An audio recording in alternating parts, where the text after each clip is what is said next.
you're creating music, it's not all new. In fact, most of it is not. What you're doing is, as a musician, you're a sponge, and throughout your learning experience, you're just absorbing all of these different things, and then your music is just a recreation of what you've heard.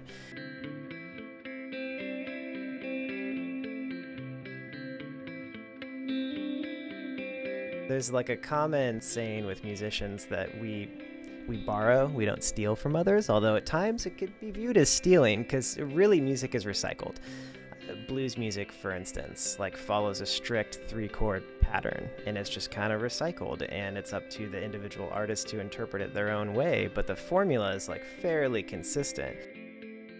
With a lot of 1950s rock music, you have what's called just a 1-4-5 chord progression, which kind of goes back to the 3-chord progression that I was talking about, which actually has roots in blues music, which then was borrowed by rock and roll, which then, the 60s psychedelic and classic rock bands used, and then it's just been used in pop music all the way through today. There's a common chord structure with pop music. There's what's called a 1 chord, a 4 chord, a 5 chord, a minor 2 chord, and a minor 6 chord. And literally you can just apply that to whatever key that you're in, and it's just a mixing and mashing of those 4 or 5 chords.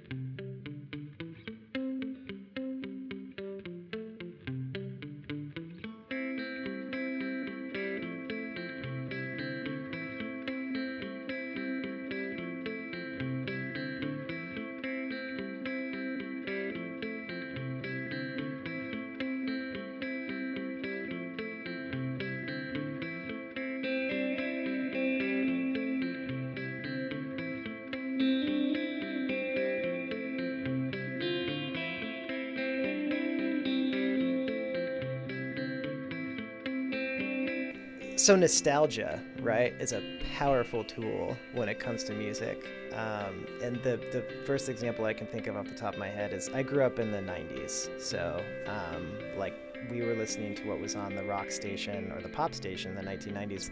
So every single time I hear a 90s rock, I just automatically get transported back to, or I get that feeling that I felt when I was in the van and my mom was just driving me to soccer practice.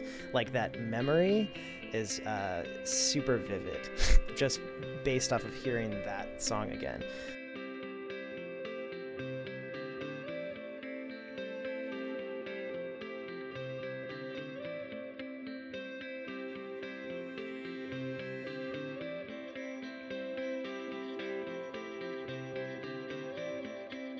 There's certain types of music that you can listen to that affect maybe not your memory, but just help you focus, like just help your mind retain things.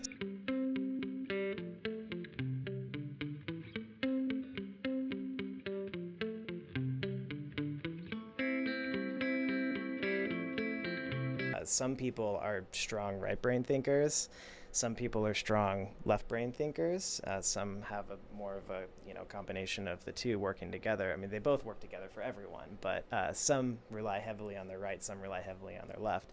So I think people who are more left brain tend to just get lyrics better. People who are more right brained tend to gather just the music of it better and the emotion of the song better, and ultimately want a harmony of the two.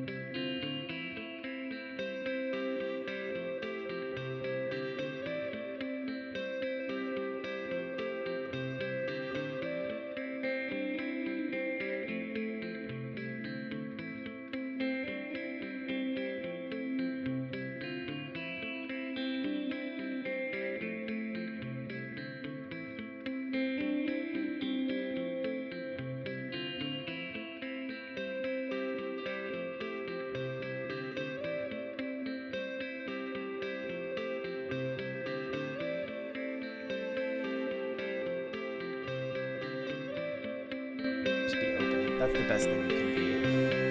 If you close your mind to something because you think you don't like it or you didn't like it at one point, that's really tragic, because good music is good music, regardless of what genre.